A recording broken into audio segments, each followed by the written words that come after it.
दोस्तों, बात है 1957 की, जब पहली बार मनुष्य ने स्पुतनिक 1 सैटेलाइट को पृथ्वी के ऑर्बिट में स्थापित किया था। यह ऐसा पहला मौका था जब किसी मैन मेड ऑब्जेक्ट को पृथ्वी की सतह से इतनी ऊपर जाकर स्पेस को एक्सप्लोर करने के लिए स्थापित किया था। यहीं से शुरुआत हुई थी कभी न खत्म होने वाले एक स्पेस रेस की, जिसे स्पुतनिक 1 के लॉन्च के बाद यहाँ यूएसए और यूएसएसआर या फिर सोवियत यूनियन के बीच एक स्पेस रेस ही शुरू कर दी थी, जिसे finally United states of America ने चांद पर मानव को सक्सेसफुली लैंड कराकर जीत लिया था। लेकिन वर्तमान में हम देख रहे हैं कि एक बार फिर से एक स्पेस रेस का दौर सा शुरू हो गया है। इसके बाद स्पेस रेस के लिए ये प्लेइंग फील्ड मून से चेंज होकर एक नया प्लैनेट बन गया है, जो है हमारा पड़ोसी प्लैनेट मार्स या फिर कहें रेड प्लैनेट। सिर्फ जुलाई के महीने में ही 3 स्पेस एक्सप्लोरेशन मिशंस मार्स के लिए लॉन्च हो चुके हैं। यूएसए और चाइना के बाद नासा भी रेड प्लैनेट के मिशन के साथ तैयार है। ऐसा लग रहा है मानो हर कोई मार्स पर पहुंचकर खुद को दूसरे से ऊंचा और मानव श्रेष्ठ साबित करना चाहता है। लेकिन क्या आप जानते हैं दोस्तों, ये देश कोई पहले देश नहीं है जो इस मार्स रेस में लगे हुए हैं। इन देशों से पहले भी कई देश मंगल ग्रह पर अपनी छाप छोड़ चुके हैं। आज के इस वीडियो में हम जानेंगे उन सभी मार्स मिशन की हिस्ट्री, जिनके जरिए मनुष्य ने मंगल ग्रह को एक्सप्लोर करने या फिर कहें मंगल ग्रह के जरिए खुद को स्पेस रेस में आगे रखने की कोशिश की है। दोस्तों, हम सभी जानते हैं कि मार्स या फिर कहें तो रेड प्लैनेट पृथ्वी के सबसे नज़दीक का प्लैनेट है। सभी प्लैनेट में से ये एकमात्र ऐसा प्लैनेट है जिस पर अभी तक मनुष्य किसी ह्यूमन मेड व्हीकल को उतार सका है। मार्स में ह्यूमन एक्सप्लोरेशन की शुरुआत होती है वर्ष 1960 से, जब उस वक्त के यूएसएसआर ने मार्स के लिए फ्लाई बाय मिशंस लॉन्च किए थे। फ्लाई बाय मिशंस ऐसे मिशंस होते हैं जिनमें स्पेस प्रोब किसी प्लैनेट के पास से गुजरकर उसकी इमेजेस और कुछ इम्पोर्टेंट डेटा कलेक्ट करते हैं। 10 अक्टूबर 1960 को यूएसएसआर द्वारा मार्सनिक 1 नाम के स्पेसक्राफ्ट को मार्स के लिए लॉन्च किया था। ये ह्यूमन द्वारा मार्स एक्सप्लोरेशन का पहला मिशन था, लेकिन इस मिशन में एयरक्राफ्ट लॉन्च के दौरान ही तबाह हो गया और अर्थ की कक्षा तक भी नहीं पहुंच सका। इसके बाद 1960 से लेकर 1964 तक यूएसएसआर ने कई प्रोब्स मार्स के लिए लॉन्च किए, लेकिन सभी या तो लॉन्च के दौरान या फिर पृथ्वी की कक्षा में पहुंचने से पहले ही तबाह हो गई। यह समय यूएसएसआर और यूएसए के बीच कोल्ड वॉर के पीक का समय था। यही कारण था कि यूएसए ने भी मार्स के लिए कई प्रोब लॉन्च किए। वर्ष 1964 में यूएसए का मरीनर 3, जो कि मार्स का एक फ्लाई बाय मिशन था, पृथ्वी की कक्षा में पहुँचने से पहले ही तकनीकी खराबी के कारण पृथ्वी पर वापस आ गिरा। इन सभी शुरुआती मिशनों को दोनों ही देशों को नाकामी हाथ लग रही थी, लेकिन मार्स मिशन में पहली कामयाबी यूएसए को मरीनर 4 के रूप में मिली, जब 14 जुलाई 1964 को मरीनर 4 मार्स के पास से गुजरा और इस स्पेसक्राफ्ट ने इस लाल प्लैनेट की 21 इमेजेस धरती पर वापस भेजी। ये इमेजेस मार्स की तब तक सबसे करीब से खींची गई इमेजेस थी। मरीनर 4 के कुछ दिनों बाद ही यूएसएसआर का जॉन 2 स्पेसक्राफ्ट मार्स के पास से गुजरने में सफल रहा। हालांकि कुछ तकनीकी खराबी की वजह से मार्स की खींची गई इमेजेस यह स्पेसक्राफ्ट अर्थ पर वापस नहीं भेज सका।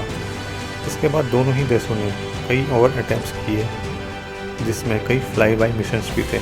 इन सभी मिशनों में कुछ मिशन सफल रहे तथा कुछ असफल भी रहे, लेकिन इस समय दोनों ही देश मार्स एक्सप्लोरेशन के लिए टेक्नोलॉजी और स्पेसक्राफ्ट बनाने की कला सीख चुके थे। ये समय यूएसएसआर और यूएस के बीच कोल्ड वॉर के पीक का समय था, जिसमें स्पेस रेस को यूएस के एस्ट्रोनॉट नील आर्मस्ट्रॉन्ग ने चांद पर उतरने के साथ ही यूएसए के फेवर में ख़त्म किया। 1970 के पहले के सभी मिशन मार्स के पास से गुजरने वाले या फ्लाई बाय मिशंस थे। इसके बाद वर्ष 1971 में यूएसएसआर का मार्स 3 ने सफलतापूर्वक मार्स के ऑर्बिट में एंटर किया और एक इतिहास रचा। मार्स 3 ने 8 महीनों तक मार्स के चक्कर लगाकर प्लैनेट की संरचना, वातावरण, वेदर आदि का डेटा पृथ्वी पर साइंटिस्ट को स्टडी के लिए भेजा। 2 दिसंबर 1971 को मार्स 3 ने मार्स पर सॉफ्ट लैंडिंग की और लगभग 14.5 सेकंड तक डाटा भेजा। मार्स 3 मार्स की धरती पर मानव द्वारा बनाई पहली मशीन थी। इसके बाद का दौर मार्स पर इन्हीं लैंडर्स के उतरने का था, जिसमें इन दोनों ही देशों ने सफलता पाई थी। मार्स मिशन का अगला दौर ऑर्बिटर और लैंडर का था, जिसमें ऑर्बिटर मार्स का चक्कर लगाते और लैंडर मार्स की ज़मीन पर उतरकर सतह का अध्ययन करते। लैंडर द्वारा कलेक्ट किया गया डेटा ऑर्बिटर की मदद से पृथ्वी पर भेजा जाता था। नासा ने इन मिशंस को वाइकिंग प्रोग्राम्स का नाम दिया। वाइकिंग 1 द्वारा जुलाई 29, 1976 को भेजी ये इमेजेस मार्स की ज़मीन की पहली क्लियर इमेज थी। वाइकिंग मिशन वर्ष 1982 तक मार्स पर रिसर्च करते रहे। वाइकिंग मिशन से प्राप्त इमेजेस और डेटा से साइंटिस्ट ने यह अंदाज़ा लगाया कि मार्स पर कभी न कभी नदियां जरूर रही होंगी। इस जानकारी ने मार्स के आगे के मिशनों की नींव रखी। इसके बाद नासा ने पाथफाइंडर नाम से मार्स का नया मिशन लॉन्च किया, जिसका ऑब्जेक्टिव था एक 10.6 किलोग्राम के रोबोटिक रोवर को मार्स पर भेजना। इस रोबोटिक रोवर को नाम दिया गया था सोजर्न। सोजर्न की लैंडिंग के लिए नासा ने एयरबैग्स टेक्निक का यूज किया, जिसमें रोवर को बिना नुकसान पहुंचाए मार्स पर उतारने की टेक्निक थी। सोजर्न 4 जुलाई 1997 को मार्स की धरती पर लैंड हुआ और 3 महीने तक मार्स के एटमॉस्फेयर, लैंड कंपोजिशन आदि की स्टडी करता रहा। सोजर्न मिशन एक सस्ता और कारगर मिशन था, जिसने कम खर्च और कम समय में मार्स को एक्सप्लोर करने का आइडिया साइंटिस्ट को दिया। इसके बाद नासा ने वर्ष 1992 में मार्स ग्लोबल सर्वेयर, 2001 में मार्स ओडेसी ऑर्बिटर और यूरोपियन स्पेस एजेंसी ने वर्ष 2003 में मार्स एक्सप्रेस ऑर्बिटर मार्स पर वाटर के पास्ट और प्रेजेंट की संभावनाओं के अध्ययन के लिए भेजे थे।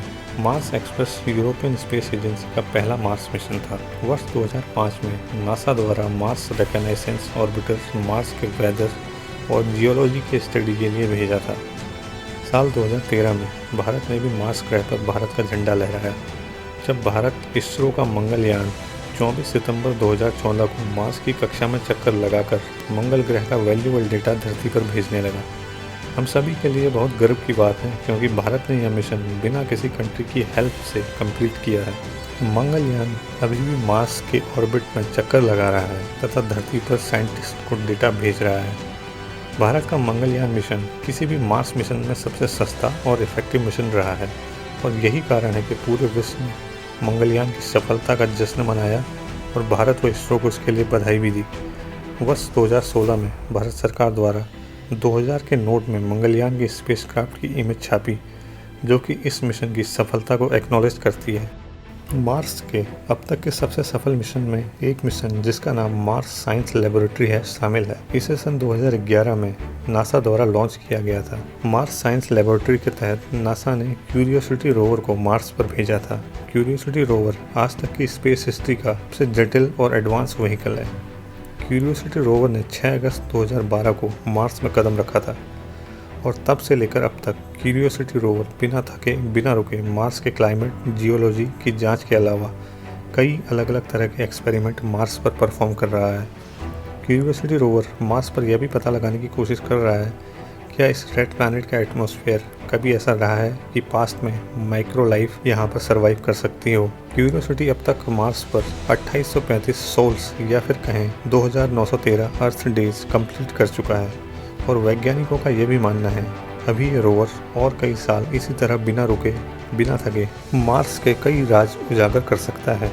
अगर मार्स के अब तक के सारे मिशन का अध्ययन करें तो हम देखेंगे कि नासा का क्यूरियोसिटी रोवर मार्स का अब तक का सबसे सफल मिशन रहा है। लेकिन आज के समय में केवल नासा ही मार्स मिशन प्लान नहीं कर रहा है, बल्कि अलग अलग देश इस स्पेस रेस में शामिल हैं। हाल ही में यूनाइटेड अरब अमीरात और यूएई ने अपना पहला मार्स मिशन होप लॉन्च किया। होप एक मार्स ऑर्बिटर मिशन है जो रेड प्लैनेट के एटमॉस्फेयर का अध्ययन करेगा। होप मिशन के लॉन्च के एक हफ्ते बाद यानी 23 जुलाई 2020 को चाइना के नेशनल स्पेस एडमिनिस्ट्रेशन या फिर कहें चाइनीज स्पेस एजेंसी ने मार्स के लिए तियानवेन 1 मिशन लॉन्च किया। इस मिशन में क्यूरियोसिटी रोवर की तरह एक रोवर मार्स की सरफेस पर उतरेगा और अलग अलग एक्सपेरिमेंट करेगा। मार्स मिशन की इसी कड़ी में अगला नाम है यूएस का, जो अपने मार्स 2020 मिशन के तहत परसिवियरेंस नाम के रोवर को मंगल पर भेज रहा है। परसिवियरेंस रोवर क्यूरियोसिटी रोवर का ही एक एडवांस वर्जन है। कुल 23 कैमरा से लैस परसिवियरेंस रोवर इनजेन्युइटी नाम के एक छोटे से मार्स हेलीकॉप्टर से भी लैस होगा, जो परसिवियरेंस के लिए आगे का रास्ता तय करने का काम करेगा। परसिवियरेंस रोवर फरवरी 2021 में मार्स की ज़मीन पर उतरेगा और साइंटिफिक एक्सपेरिमेंट्स कंडक्ट करेगा। परसिवियरेंस रोवर नासा का एक एम्बिशियस स्पेस प्रोग्राम है, जो कि भविष्य के मार्स के ह्यूमन मिशंस की नींव रखेगा। भारत ने भी अपने मंगलयान 2 के लिए साल 2024 की लॉन्च डेट तय की हुई है और ये उम्मीद है कि मंगलयान 2 में एक रोवर होगा जो कि भारत का पहला रोवर होगा जो किसी आउटर सेलेस्टियल बॉडी में एंटर करेगा।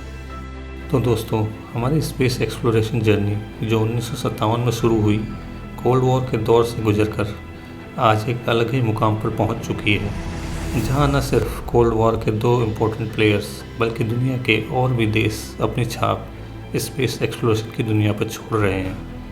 तो दोस्तों, ये थी हमारी मार्स एक्सप्लोरेशन की हिस्ट्री। अगर वीडियो पसंद आया हो तो वीडियो को लाइक करें और हमारे channel the history of everything in Hindi को सब्सक्राइब करना ना भूलें। तो दोस्तों, मिलेंगे नेक्स्ट वीडियो में एक और इंटरेस्टिंग टॉपिक के साथ।